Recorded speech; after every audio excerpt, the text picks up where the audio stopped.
verdadeira, querendo fazer aquilo com muita vontade, a gente fica meio seduzido mesmo por aquilo. Nossa, que interessante aquilo. Mas eu não tinha muito para oferecer mesmo. Na verdade, eu fui começando a aprender a escrever quando eu entrei na escola de teatro. Porque daí eu comecei a escrever uns esquetes, eu comecei a escrever umas coisas loucas. Tive contato com teatro, comecei a ir a peças, a ler Cal é peças. referência, né? A Cal é totalmente referência, os professores incríveis. Aí eu conheço o Marcos Magela, é da minha turma. Então a gente começa a fazer umas coisas juntos e de repente eu encontro o Paulo Gustavo. E aí a minha turma era eu, o Magela e o Paulo Gustavo. E aí a gente começa a fazer palhaçada, a gente fica junto. E aí a gente começa a ficar um na casa do outro e fazer as nossas maluquices. Eu vi o vídeo que você postou na época que ele estava internado. Eu vi o vídeo que você postou de vocês zoando. Aquilo foi muito engraçado. Vocês na casa ali zoando. E, nossa, aquilo foi muito engraçado. E aí eu comecei a escrever pra mim e pro Paulo, porque o Marquinhos repetiu de ano, e o Marquinhos não acordava, ele não ia nos nossos ensaios, o Marquinhos era uma maravilha. E aí eu e o Paulo comecei a escrever, eu ia pra noite, a gente estudava à noite, eu levava os escritos, porque não tinha WhatsApp. Então eu imprimia em casa e chegava lá, Paulo, olha o que eu escrevi pra gente, você é uma advogada com hipocondríaca e eu sou um mendigo, vai. E aí o Paulo lia ali na hora, a turma juntava pra ler e a gente fazia umas leituras e o Paulo falava, não, isso aqui tem que ser desse jeito. Eu mexia para no dia seguinte levar e a gente começava a trocar umas ideias e gravar umas coisas de esquete. E eu escrevia tanto esquete que daí umas outras, porque daí eu e o Paulo viramos meio um acontecimento na escola, porque eram os meninos engraçados, ficavam o tempo todo fazendo alguma coisa. Então as pessoas começaram, as outras turmas que tinham acabado de entrar, começaram a querer fazer textos meus.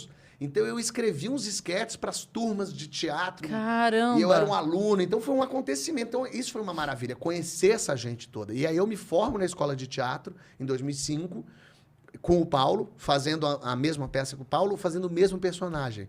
Eu fazia o João Ternura jovem e ele era o João Ternura que estava num limbo. Fiquei até emocionado agora. Porque a mulher era muito... Foi muito esquisito o que aconteceu esse ano. E o Paulo fazia esse personagem, era muito curioso, porque a gente não contracenava, porque ele era eu do limbo, esse João Ternura que já estava no outro lugar. E eu lembro que eles passavam pelo outro se olhando assim, mas o Paulo era um filho da puta, ele ficava no coxia, ele ficava me fazendo rir, porque tinha uma atriz que fazia comigo, que tinha uma hora que ela tirava a roupa, ficava pelada na minha frente, ficava o Paulo atrás, sacaneando. Ela não via, era só me sacaneando.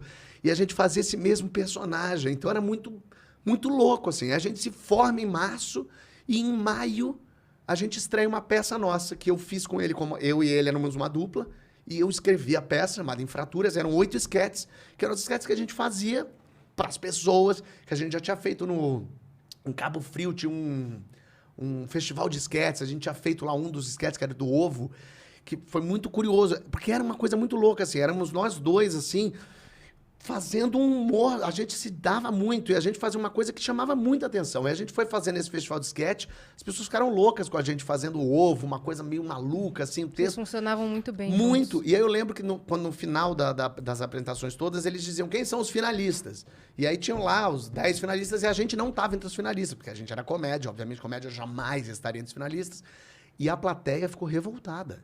A plateia começou, ué, não tá o ovo, não tá o ovo, todo mundo começou, ovo.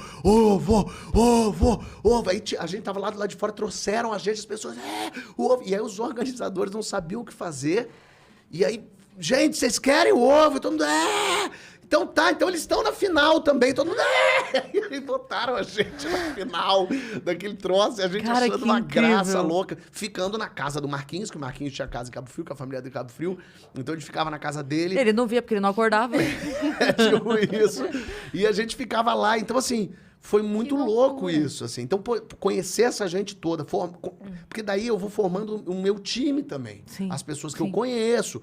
Eu acho que isso que é muito importante de uma faculdade, é você fazer as amizades da tua área. Porque os meus amigos todos de São Paulo, que sou amigo até hoje, mas um é engenheiro, outro é advogado, outro é administrador. Que é bom também, humorista conhecer advogado é sempre bom, a gente sempre gosta. Bom. Mas eu não era a minha turma, e de repente eu faço a minha turma. Eu tô no teatro com o Paulo Gustavo, tô ali com o Marquinhos do lado sempre, e conhecendo gente. E quem estuda teatro geralmente é porque realmente vai seguir naquilo. Médio, sabia que não? A gente, na nossa turma, provavelmente 70% um era dentista, um era médico, um era não sei o quê. Mas assim, talvez tivesse o sonho de fazer, mas a vida é muito dura, não dá pra você... Eu tive a sorte, eu era super privilegiado, eu morei na casa da minha tia, não precisei pagar conta nenhuma, meus tios pagavam todas as contas pra mim. Então eu podia ficar escrevendo esquetes de madrugada, e acordar tarde, fazer cursos e ficar fazendo maluquice com o Paulo Gustavo, entendeu? E uma outra coisa que acontece também é que, diferente de outras profissões, o ator mediano, o artista mediano, ele não consegue se sustentar tão bem. O que eu digo assim, um dentista pica, ok, ele vai ser muito pica, mas um dentista mediano, ele se sustenta legal. O artista é mais difícil se sustentar. Ele Sendo tá mediano, aí, exato, ele vai fazer, mas é muito mais difícil, né? Então, quando você conhece gente, é uma maravilha. É uma porque maravilha. Você conhece... Geralmente, quando eu vou assistir peça, eu adoro assistir peça de teatro, mas 80% de peças de teatro são horríveis. É horrível o teatro. Mas eu amo, eu sento na primeira fila, eu gosto até do sofrimento. E aí, geralmente... É gostoso mesmo, né? Eu amo. Você gosta de ver Open Mic? Como é que é? Open Mic, você gosta de assistir? Eu fico aflição. Você fica mal, eu fico com aflição. Me dá agonia, mas eu vejo. Mas aí, quando você vê uma peça e tem uma pessoa muito ruim fazendo, muito ruim, não tenha dúvida, ela é a dona do espetáculo. Ela é essa pessoa... Ela se botou ali. Ela se botou, com certeza. Ela que juntou aquela gente, ela que tem o espírito empreendedor. Então, eu respeito por aí. Mas, geralmente, é horrível, a pessoa é horrível. O espírito empreendedor. Porque, no fim das contas, ela só tem que ir lá lutar pelas vontades e os sonhos dela. E aí, eu fiquei 1 ano em cartaz com o Paulo, a gente fazendo um fracasso retumbante, lógico. Ninguém ia assistir 2 moleques que ninguém sabe quem são. E aí, mais a gente aprendendo ali, a gente meio junto, a gente meio brigava, e aí ficava meio separado, depois voltava. E aí a gente ficou esse 1 ano em cartaz e o Paulo começou a escrever um projeto chamado Minha Mãe é uma Peça. E o Maurício Sherman foi assistir a espetáculo e me chamou para escrever para Globo. Então, no fim desse 1 ano que a gente ficou em cartaz, foi quando o Paulo foi fazer Minha Mãe é uma Peça e eu fui escrever para Globo. E aí, os nossos caminhos tomaram outros rumos. Assim, lógico. 2006? Isso foi 2006. E aí em 2006, o Paulo começa a ensaiar a peça. Eu fui no ensaio geral, imagina, eu era muito amigo. Eu li a peça e tal. E eu fui lá escrever. E em 2006 foi quando eu estava já uns 6 meses lá no Zorra Total, escrevendo Zorra Total, que foi um momento que eu odiava assistir o Zorra Total. Eu achava muito ruim aquilo. Eu não tinha a menor graça. Eu tinha até uma raiva daquilo. Mas aí quis o destino falar, você tem raiva, não quer escrever aqui não, minha linda? E aí eu pensei, talvez seja um bom lugar para eu entrar na Globo, ganhar meu dinheiro finalmente, poder exercitar. Porque quando a gente ainda é jovem, a gente tem uma prepotência de achar que a gente é o melhor, que a gente escreve maravilhosamente bem. E foi no Zorra, que tinham ali 25 roteiristas, que eu descobri como escrever em grupo. Como respeitar o outro. Porque quando você acha que você tem a melhor ideia, aí você descobre que tem pessoas que têm ideias melhores que a sua. Que têm ideia e melhoram ela.